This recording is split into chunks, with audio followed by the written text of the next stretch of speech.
Before this review begins, I'd like to give a shout out to my creepy, morally questionable, yet still fun and funny friend, Dr. Neiltopus, for he has kindly lended me a share of his own Disney Plus account.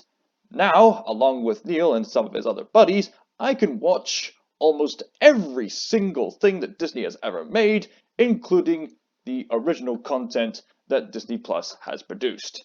And today, I've had the privilege of finishing The Mandalorian. So, thank you very much, Neil, for allowing me to watch all the latest content from Disney Plus. I owe you one, buddy.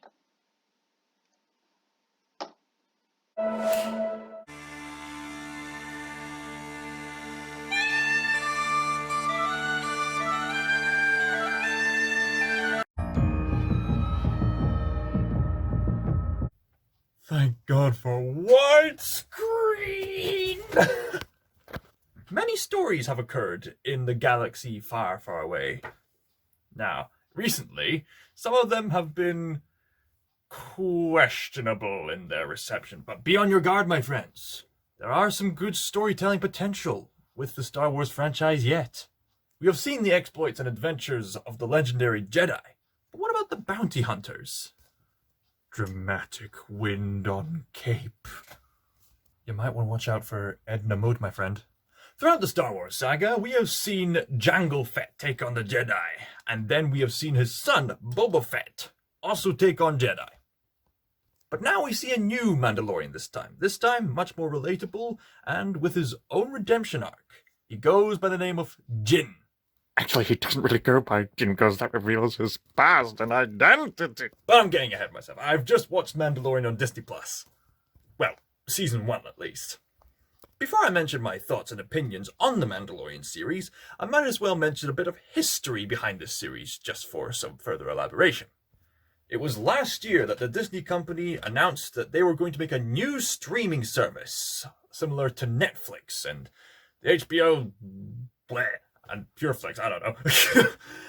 And I was a little bit skeptical of this approach at first, but during these quarantine times, I think this was actually a really good idea. Because Disney Plus houses all of their films, all of their shorts, all of their television series that they have made all throughout their histories, even the ones where there were clear mistakes. But hey, they acknowledge the sins they've made in the past. Nobody's perfect in this life. And on this new streaming service called Disney Plus, they have also introduced some original films and television shows made specifically only on Disney Plus. Most of them so far are really insightful documentaries that go behind the scenes of theme parks and beloved films. And most of them are also new shorts made by Pixar and Disney, which are incredible. And obviously, since they've bought Star Wars and Marvel, they wanted to have their own content on Disney Plus as well.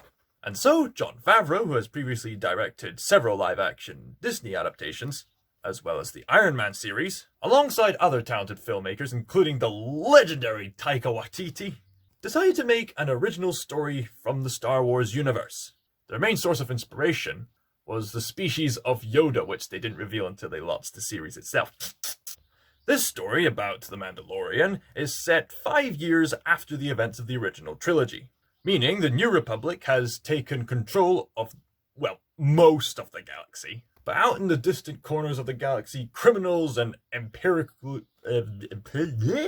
imperial sinister people are still running amok. And so, bounty hunters are also flying amok in the galaxy to capture these criminals. One of them, of course, is our titular character, the Mandalorian, often referred to as Mando for short. If I were to describe Mandalorian to you, think Star Wars with Cowboy Bebop, with the main protagonist of Clint Eastwood, with a few homages to Akira Kurosawa, and a shout out to Lone Wolf and Cub. We see the self-preserved lifestyle of this bounty hunter who's part of a guild of other bounty hunters. This is the way. He makes a living by hunting down bounties who he tracks down using these tracking devices, and he's had a traumatizing past as a child. But a new light of hope and redemption appears, as during one mission, the Mandalorian unexpectedly comes across a baby Yoda creature thing. And it is so... Keep those internet memes at bay!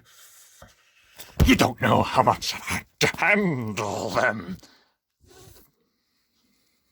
They were everywhere. Even in my dreams.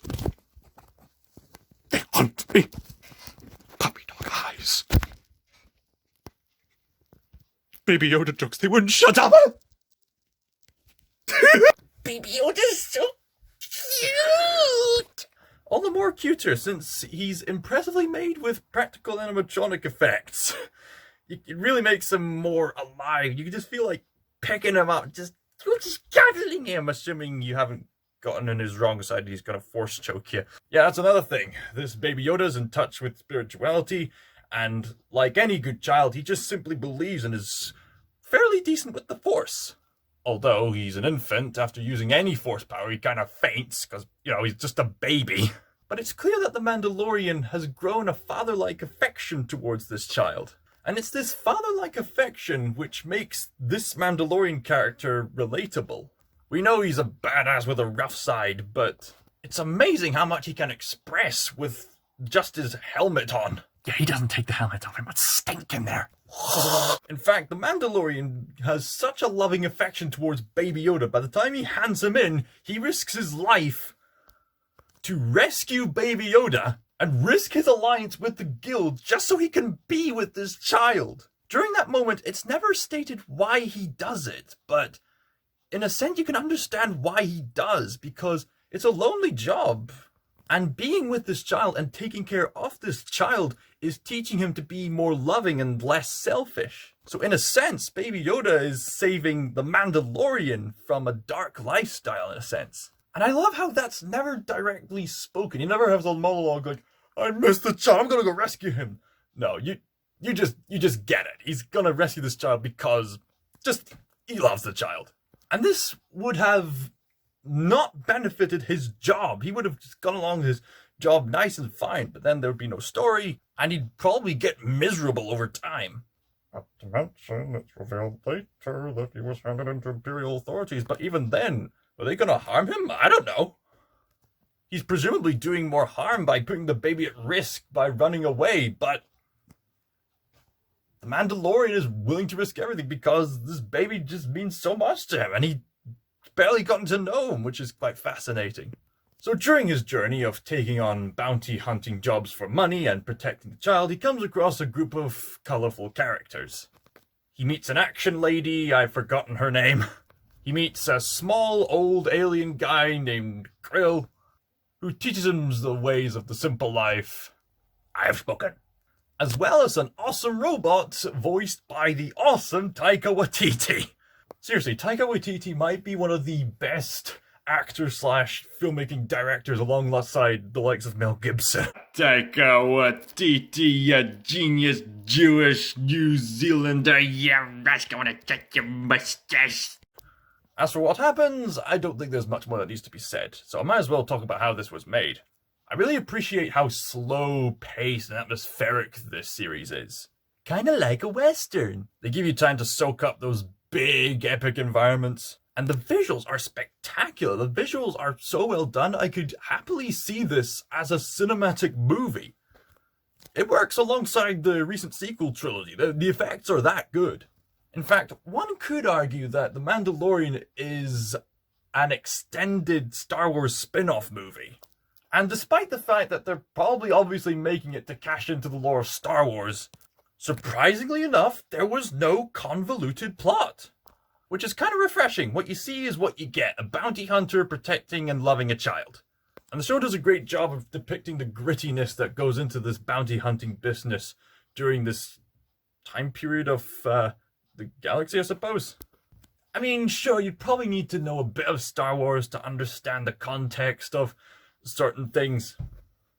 But I think if there was someone who had never seen any Star Wars movies and watched The Mandalorian, I think they'd have a good time with watching a story about a lonely man who finds enlightenment through this young child. It's well written and well paced, I must say. The fact that there were only 8 episodes in the season meant that there was little to no filler. Maybe except for episode 5, which is one of the lowest rated episodes. But even then, I'd still make the argument that it was progressing the plot, because It showcases the fact that the Mandalorian is in danger of what he has done. So I don't think it was completely pointless filler. And you know what they say, if their least successful episode is still enjoyable, then that says a lot about the success of the series. To my knowledge, unfortunately, I don't think there's much to watch back and look back to. But thematically speaking, there is this running theme of being a parent and the classic good versus evil vibes. And the series doesn't feel as grand as the trilogies, but I think that's kind of on purpose because I think this is a sort of smaller-ish story, albeit presumably building up to Star Wars sequels, which is kind of another little problem I have. You have to just into new sequels, just make your own stories without any trouble about expanding lore. I don't know. I mean, guys, you don't always have to make a new story in a certain franchise just for the sake of expanding the lore. I mean, God willing, you're going to expand the lore and make good stories whilst you're at it. There's still that part of me is a bit skeptical of them expanding the lore because I feel like they're just milking the cash cow. But at the same time, there's this part of me that's hopeful that good stories will come from this new exploration of the Star Wars franchise. And fortunately, this is one of them. This is a good story. I have no doubts that for most it'll be a refresher after seeing The Rise of Skywalker. If I were to place Mandalorian as part of the greatest Star Wars stories, it definitely succeeds over Rise of Skywalker. Maybe not as good as Empire Strikes Back or some of the other ones. I don't know.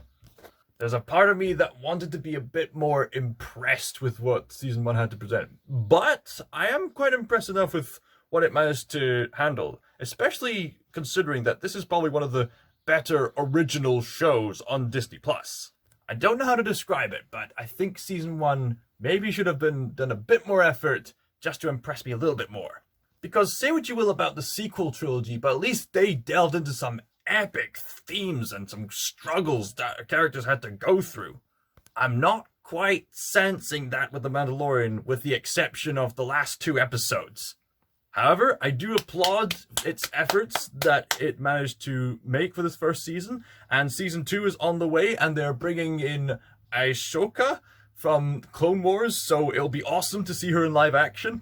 So overall, I don't think the story was that impressive yet, but Season 1 is off to a great start if they exceed what they've managed to achieve in Season 2. And I'm still impressed that they managed to make the Mandalorian character very relatable, using almost very little tactics. Just caring for a child makes him sympathetic enough. So yes, I'm looking forward to seeing more of these misadventures of this helmeted daddy and their baby Yoda youngling. Just as long as the internet doesn't keep spouting out those memes. I give Mandalorian Season 1 10.1 out of 12. I've spoken.